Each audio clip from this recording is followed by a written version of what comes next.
Welcome to Launch Today, the podcast focused on what it takes to get your new business to $1 million in revenue. From marketing tactics to incredible guest interviews, we focus on sharing behind-the-scenes insights from masters in their field.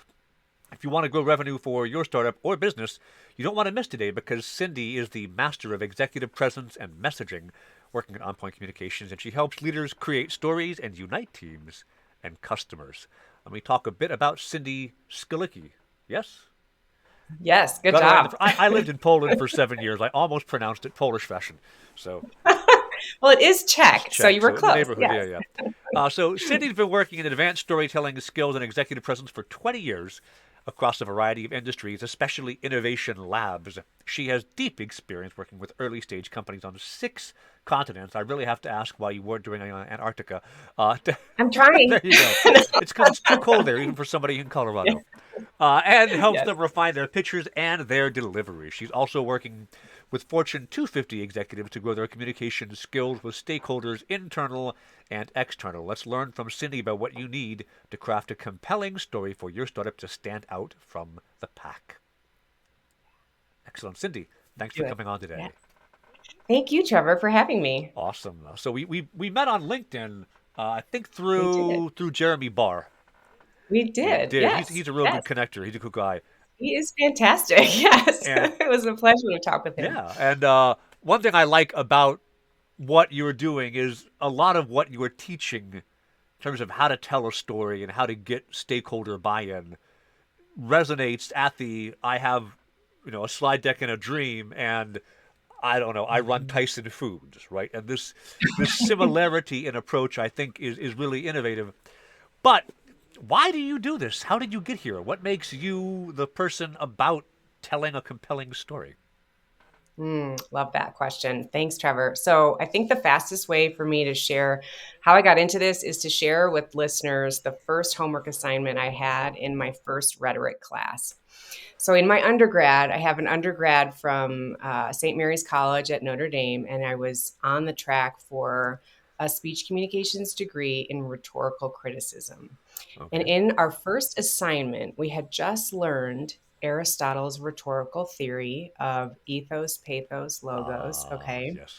And Dr. Polly gave us the assignment, and it was 3 sheets of paper with the script of Hillary Rodham Clinton's commencement address at Wellesley College in 1996. Okay. And every line was numbered, and they were skipping spaces. And the assignment was for us to analyze the speech and to determine our opinion. Did we think that Hillary Rodham Clinton had done an effective rhetorical act or not, Oh, and why? And we had to use Aristotle's rhetorical theory to prove our answers.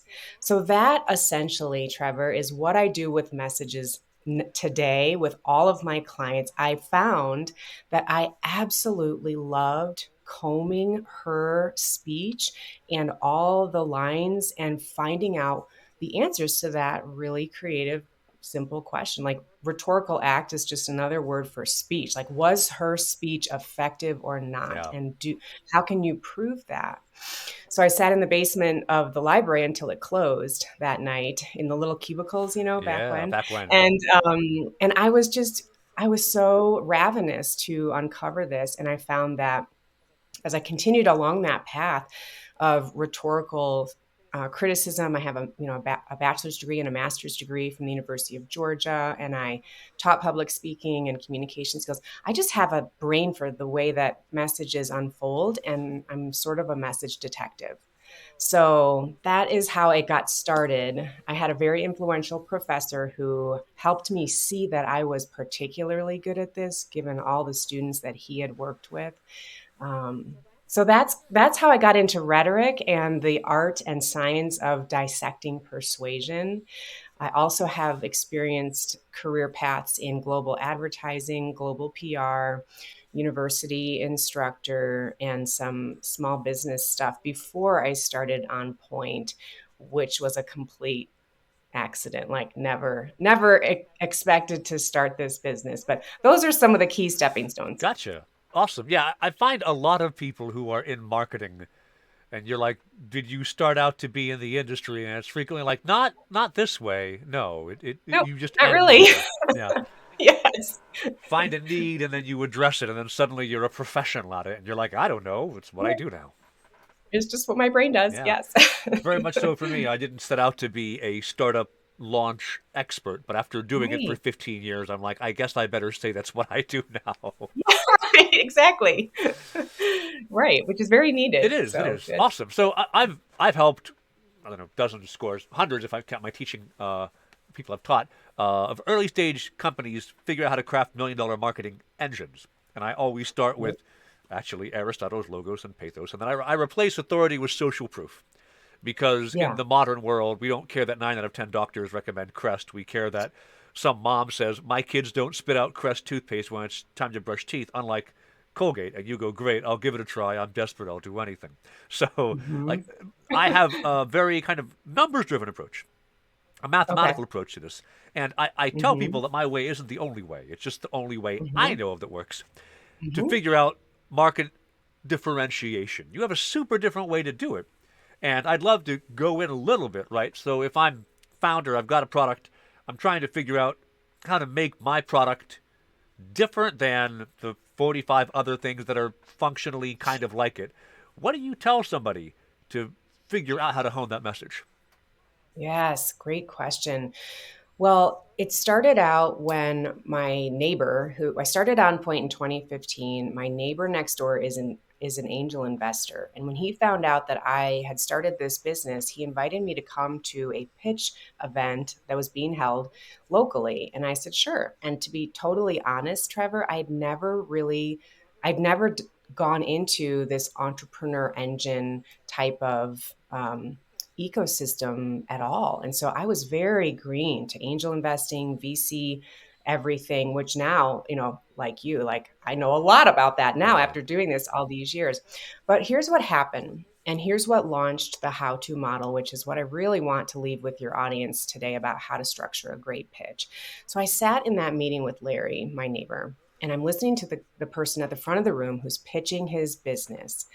And we get to the end of the time he's pitching, and I'm like, I don't I don't know if I caught that. Like, what is he am I the only one? Like maybe it's just me, right? So the guy behind me raises his hand during Q&A and he's like, "Hey Chris, can you go back to slide 4?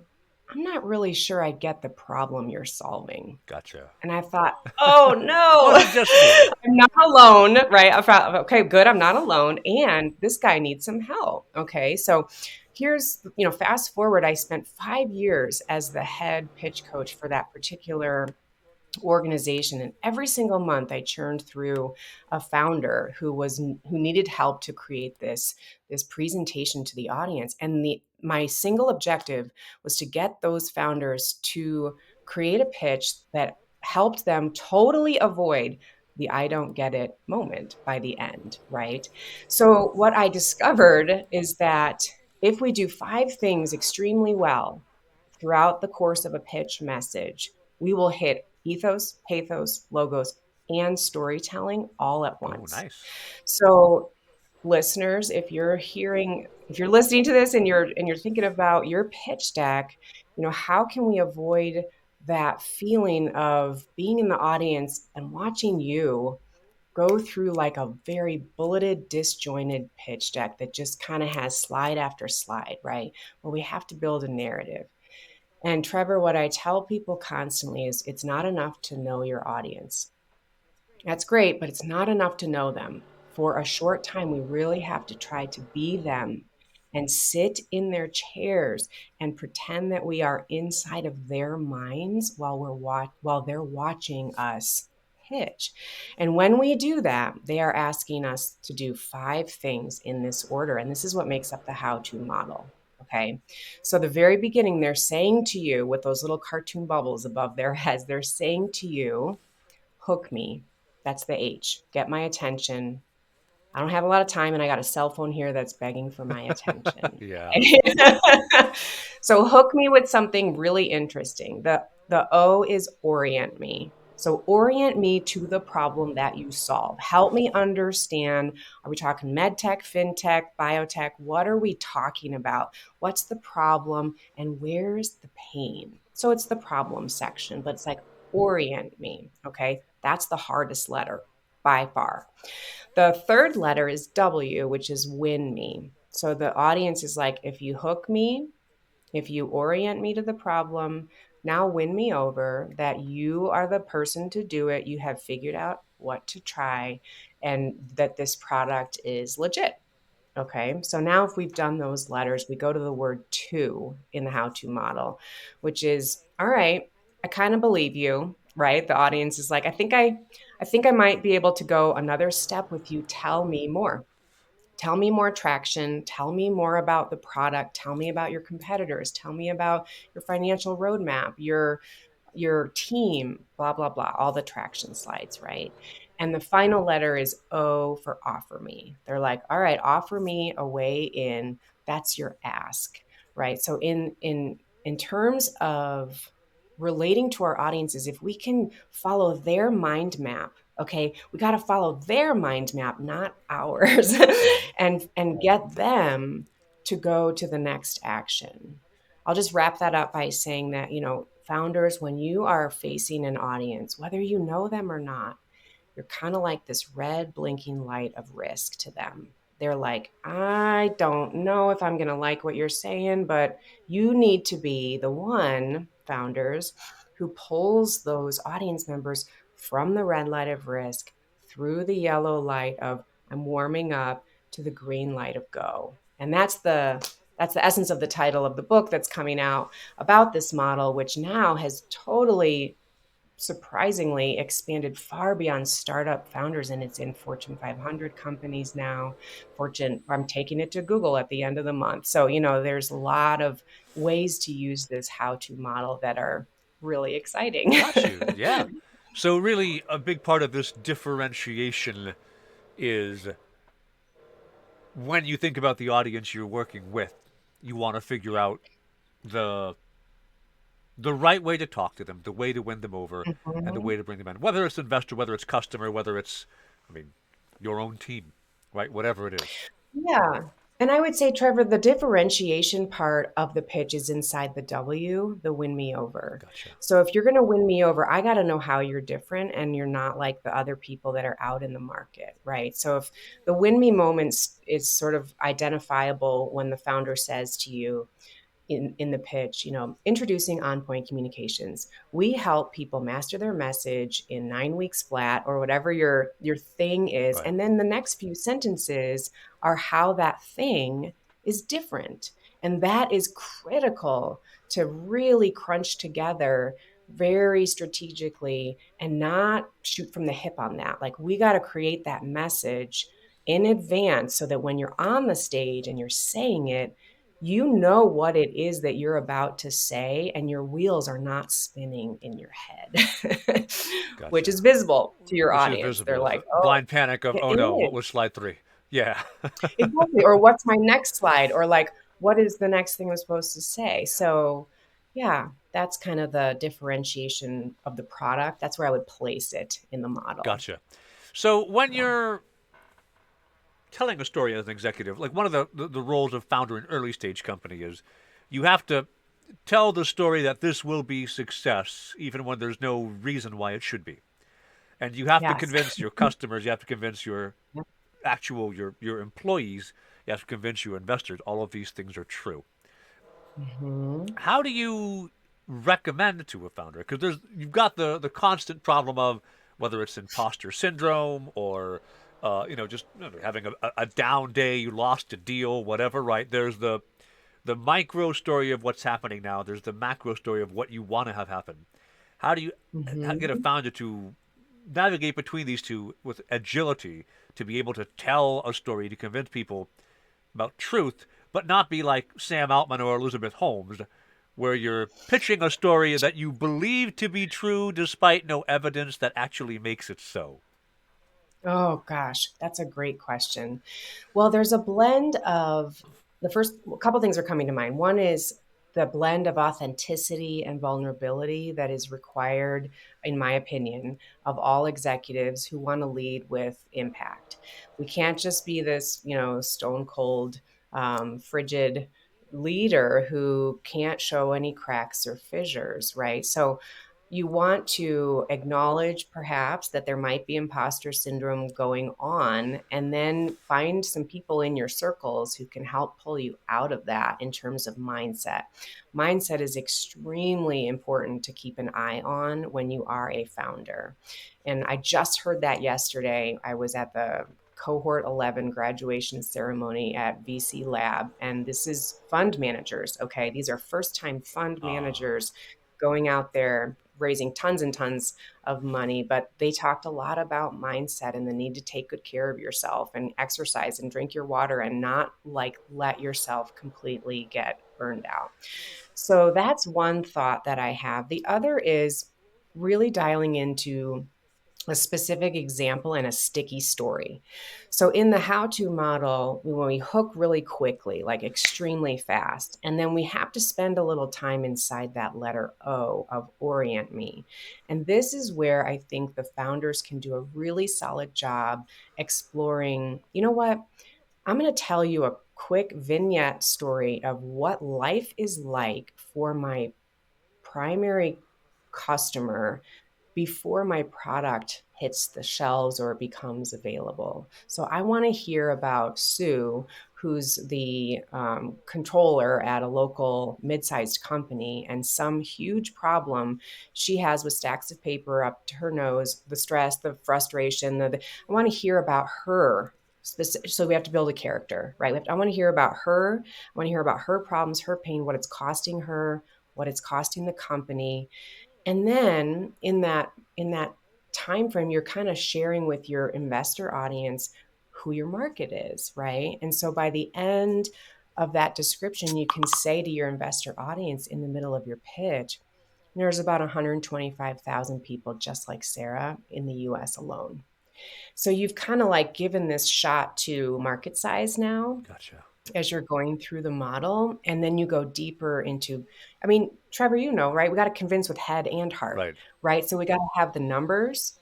We got to have some proof. If we can have revenue numbers, that's great. If we don't if you're pre-revenue, subscription numbers of people who have subscribed to your newsletters, numbers of accounts that have downloaded your PDF, or whatever data you do have can create um, can validate in the minds of an investor that you are growing and getting attention. And then there's the hard stuff like testimonials from Yeah. people. Sometimes it's as simple as getting a word from a would-be customer who says, "Oh my gosh, I cannot wait for this product to hit the shelves. It's going to save so much time for me to do this." I've seen people just put that one quote on a whole slide right in the middle with nothing Yeah. else. And it's like, bam.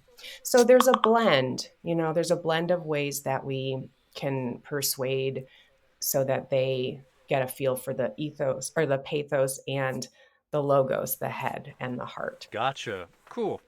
So, what's different as you're working on messaging and storytelling between a Fortune 250 exec and a new company exec? Like, what do you find that they have to approach differently as they try and tackle these things? That's a great question. And I think there's some things that are the Yeah. same and some things that are different. So in a Fortune 250 company, I am typically helping those executives with business case development. So they have to create a business case for why their research project, for example, needs to get through and get approved and get resources, meaning like bodies that will work on this Yeah. project. So I have a female scientist in China who works for a huge tech company that's US based. And we worked for a couple of weeks using the how to model on how she was going to present the business case to her boss to try to get approval of the project and approval to bring in manpower to support that.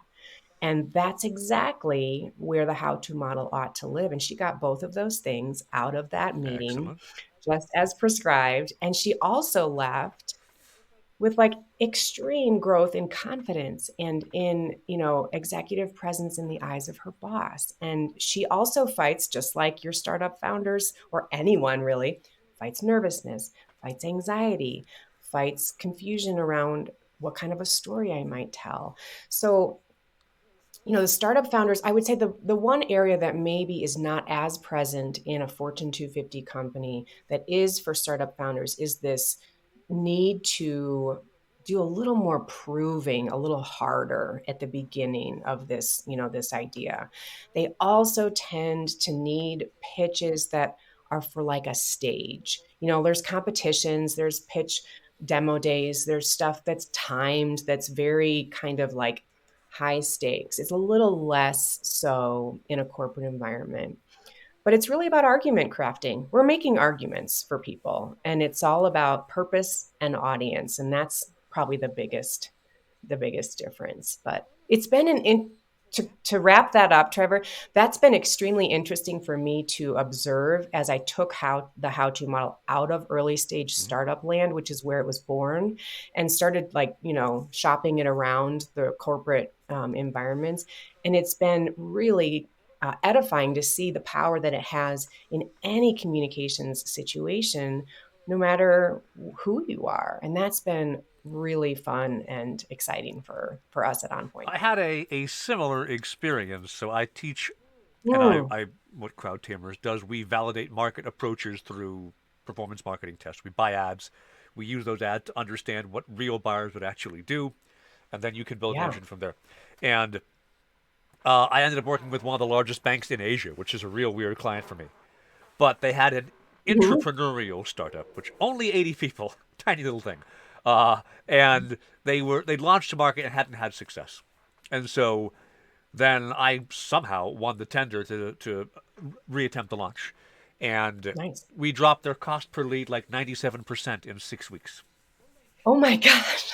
by iteration, right? And so this exact same approach that I tell every startup, do this, this will work for you.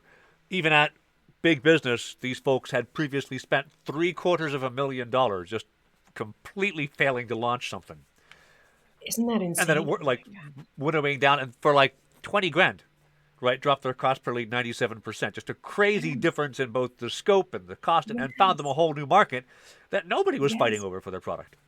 And so Right. that same idea, Oh, right? What works for startups yes. works for big companies too sometimes. Wow, what a great success What story. And the value of what you brought them is just mind blowing when you look at the bottom line. you're working on a book called From the Red Light of Risk to the Green Light of Go that talks about how to get Yeah.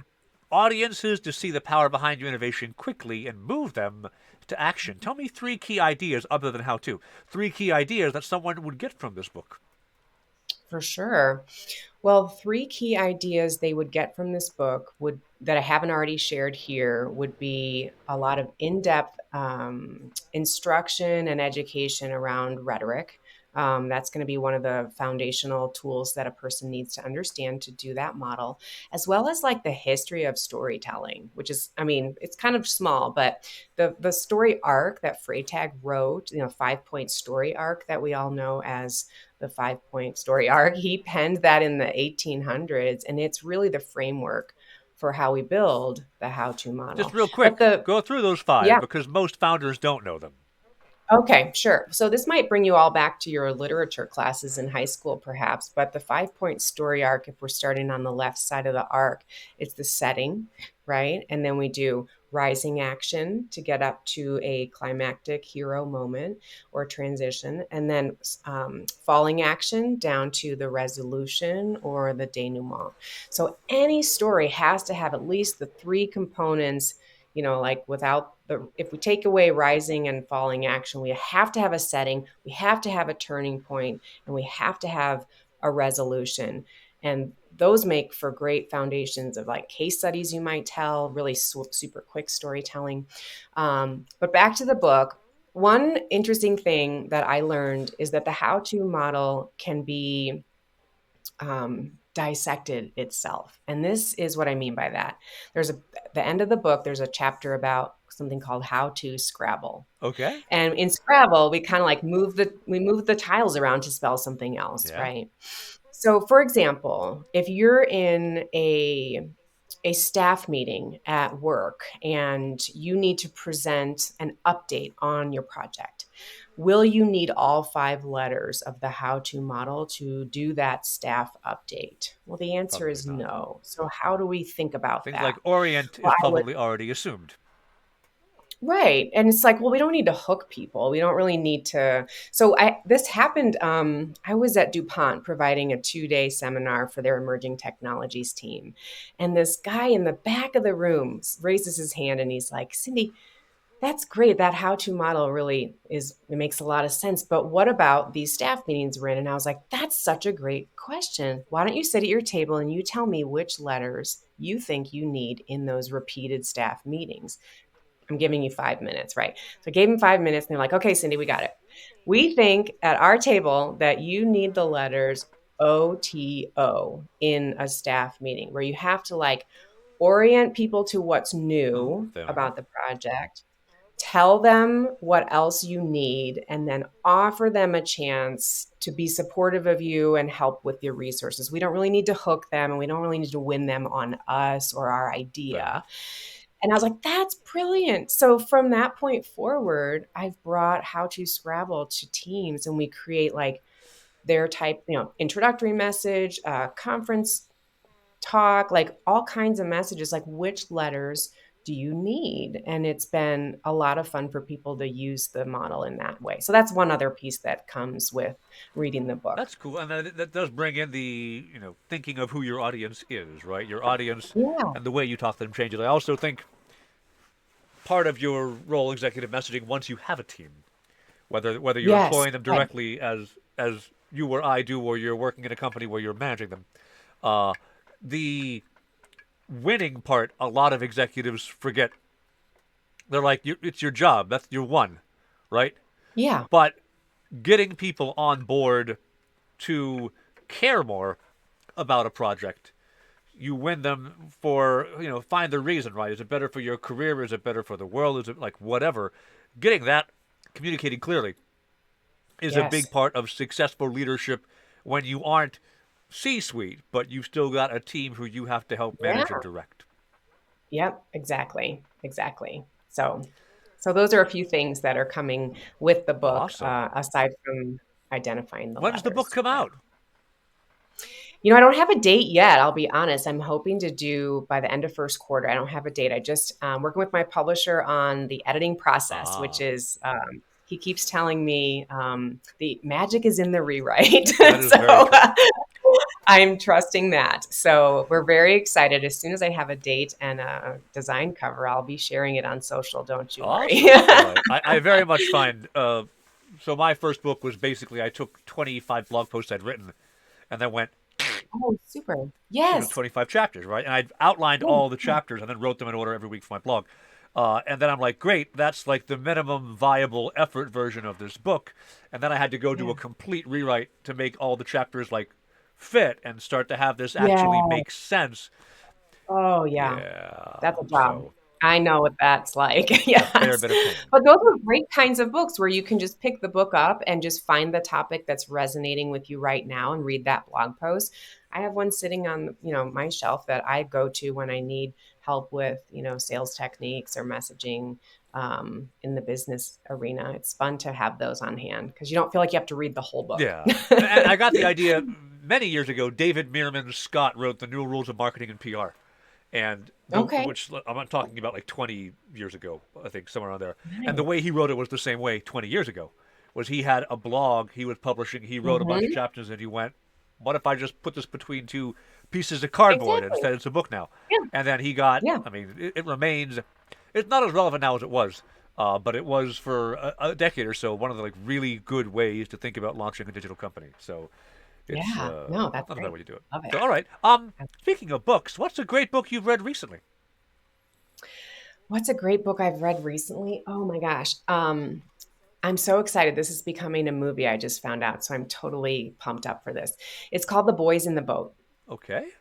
It is a real story. It's a true story about the crew, the rowing crew at the University of Washington in 1936 in Hitler's Germany. Okay. And they, Oh, oh at the my gosh, Olympics? Yes. Ah.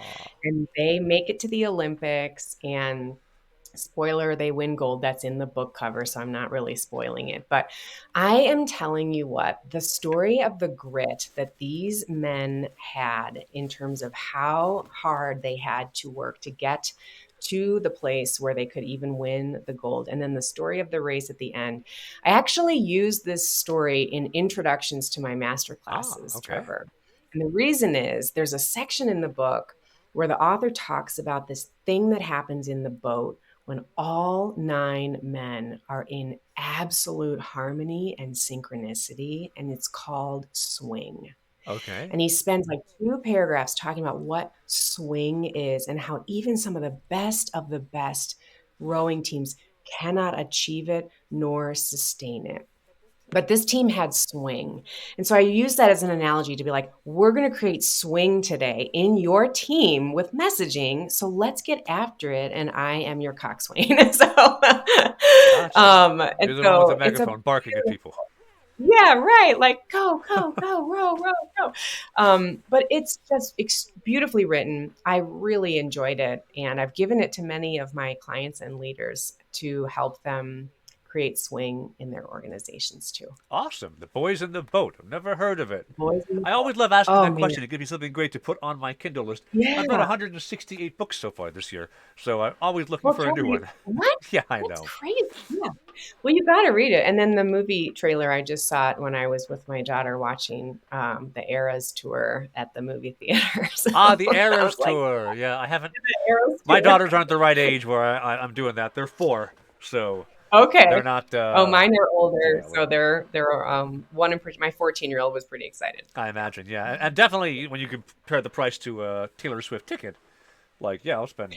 Well, I walked in and I was like, "What? 1989? That's a really hefty price because they charge it's 1989 to go to the movie if you're an adult and it's 1313 if you're a tween." She named them after her albums. She put the pricing. Ah, interesting. It was a whole thing. Like Wow. that's a lot more than a typical movie. Is And it? I don't so know. In Canada, it's like whenever I take my kids to the movie, we're out $100 between the 5 of us. So I mean, well, yeah. If you go as a whole family, it's just like going to Target. It's $100 to go anywhere these anything you days. do. So- Fair enough. So, oh, if you were able wonderful. to open a portal in time and just shout advice for 60 seconds back to a 20-year-old Cindy, what would you say to her? Other than buy You're Apple doing stock? yeah, really. Well, you're doing to me what I do to my podcast guests, which is throw them off. So let me see here. What would I say to my 20-year-old self? I would say, get ready because great things are coming for you Wow. that you don't know about. And that's because, Trevor, I truly never expected to work at all after I started my family. I just wasn't going to work. My mom didn't work. She worked like a little bit part-time. So OnPoint has been an absolute surprise entirely. I literally was just looking for part-time work when my kids went into all-day school. And I didn't get hired because was too advanced. And I met with a woman who does presentation skills coaching to see what she was about. And I was like, oh my gosh, you can do this and people will pay you? Like, where do I sign? And she hired me at the coffee to coach her TEDx talk and told me that I should start a Oh, business. And that is how wow. OnPoint started. And Wow. I just truly, I kind of am a planner. And this part of my life was never part of the plan. And it is the greatest surprise of my life. That's awesome. Yeah, Super cool. All right. it's pretty awesome. So that's what I would say. Get ready, buckle Get up. ready, buckle up. Get It's going to ready. go You got great. places. Yeah. Yeah, that's pretty Yeah. awesome. What would you say to yourself? Um, I'm going to turn it back on don't you. grow the mustache. Okay. You don't listen to yourself, do No. you? Well, because I grew it mostly as a prank against me. I was looking for work, but I didn't really need to find work because I had like 2 years of savings. I was living in Poland, so cost of living is very low. Oh, And I okay. grew this because who would hire an idiot who looked like this? And then after I grew it, I managed to line up 5 job interviews in 1 week, and I got 5 job offers. Oh, you're And I kidding. was like, It's an omen. and I mean, Yes. I've been in the job market enough to know that's not what happens. And then I Right. realized that everybody remembers it. And so now, like, I own Sure. chiefmustacheofficer.com, And Oh, that's when I okay. when I work for companies, I'm actually wearing the hoodie for the last place I was CMO. Um, Nice. and then Nice. I obviously I can't rep my agency because I'm working for somebody. Although these days I'm now all in on the agency. I would do all my teaching and my mentoring, whatever, through CMO, Chief Mustache Officer, Mhm. I because love it. nobody remembered my name, but they remember the mustache. And when you Google, marketer with mustache, there's only like three of us, and That's you'll awesome. find me. You're very searchable. Very Yes. searchable, and the glasses Gotta too. make They sure you kind put of reinforce the whole yes, thing. yes. So Push the image button to make sure you got the right guy, exactly, right? exactly. Google image search. So yeah, Yeah. or maybe I tell myself, don't lose those Bitcoin, because I had Oh, right. 44 Bitcoin in a paper wallet that I lost. And that's enough money where I would be making different choices in my life. I wouldn't be Yes. working in a shed I Oh, built in my backyard. oh my gosh. Wow. That's When I crazy. lost them, they were worth like $12, so I didn't feel that bad about it. Okay, well, then that's not so Just bad, now, I'm right? like, But had you kept them, yeah, right. yeah. Like, I'll send you a sympathy card on that one. All right.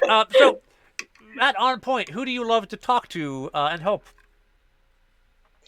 Who do I love to talk to and help? Yeah. Well, right right now I am pretty laser beam focused on sciencey techie Ooh. people inside of innovation labs. And an innovation lab can come in three flavors. There's corporate innovation labs, there's incubators and accelerators in the entrepreneurial lanes, which is what everybody in this listening audience probably falls into.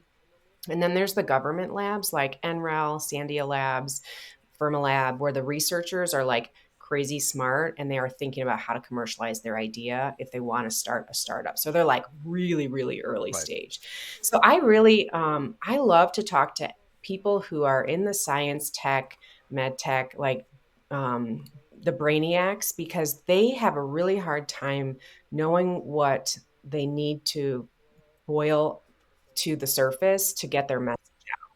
And so I like working with people who have difficult to describe and explain concepts. I like difficult stuff because it's difficult, and because I don't know that world as much. I'm not a scientist. I didn't take physics. Like, I'm actually the perfect person to ask all these questions to them because I'm their audience in so many instances.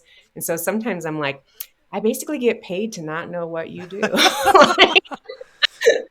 but but I have a laser beam focused, like molecular level way of pulling out exactly what they need to highlight in that story so that the audience can grab it quickly and move upward with them. So yeah, I have actually a wide net of people, but people who just really want to get clear on their message, really know that it's going to advance their company or their own personal, authority or presence with Yeah. others. Like, come in, that I will change your life. It is so amazing to feel confident in your messaging after it's been vetted by somebody like me, where it's going to stick the landing with the audience. Like, you will change. Your whole delivery changes, the way that you interact with people. You don't have this doubt, these wheels that spin, and you become this 2.0 version of yourself. And it is amazing. I am reminded that more people are afraid of public speaking than death. Yeah, in fact, that's one of my like the asterisks on my mission statement is like, my goal is to get that list to change wherever the heck that list actually is. But it's like, we got to knock this down a few notches on that list so that people aren't so scared of it, because it's very addressable. We just got to take some steps and get our heart out of it a little and put our head into it and like, just do what I'm telling you to do and don't think about it. That's the message. Excellent. Just do what I'm telling you to do and don't think about it, and the results will come. Okay, so somebody watches Launch today and they go, "Well, I want to talk to Cindy." Where do they find you? Well, I am very, very present at You are. LinkedIn, as you know from where we were, and I'm there every day. And so you can direct message me there and send me a request and say like, "Hey, I heard you on Launch today. Let's connect." And then my website's a really rich place to learn about what we do at OnPoint. There's a book a call button there. It's OnPoint communications.com. It's not an underscore; it's a hyphen. It's Don't on touch your shift on key. point. Yeah, right. OnPoint-communications.com. And I'm at Facebook and Instagram as well. But those two that I just mentioned are the best ways to get to Yeah, me. and LinkedIn's a pretty good place. There's only 4 Skalickys on LinkedIn, so look Yeah. for the one who's not a hairstylist, and then you'll find this one. Okay, yeah, for sure. Yeah. And that Forbes.com article about the how to model, it's right in my featured section in the profile. So you can read Yeah, that, come prepared and say, like, hey, Cindy, just want to hear what you do with people like me. And we'll just have a conversation. awesome. All right, you want to put a bow on this episode? Any last thoughts you want to toss out there? I would say that any last thoughts, I would just like to encourage everyone to have optimism going into the next year Wow. around their messaging. This is a tough time for startups currently in some Oh yeah. circles, and the economy has been a little hard. And so when you have that laser beam focus of your message and you have that storyline like implanted inside of your soul. And if you can articulate that well, your 2024 is going to be amazing. So have confidence, don't give up, and you are amazing. Awesome. Thanks so much, Cindy. Yeah. Yeah, you're And welcome. This was yeah, fun. thanks. Next week we are talking to pitch mistress and messaging expert Melanie Platt, founder at Pitch Hackers, mentor at Techstars, and expert who helps founders fundraise. If you want to stand out from the Mm. crowd, make sure to subscribe to the channel on YouTube or follow on LinkedIn so you don't miss it. Thanks, everybody.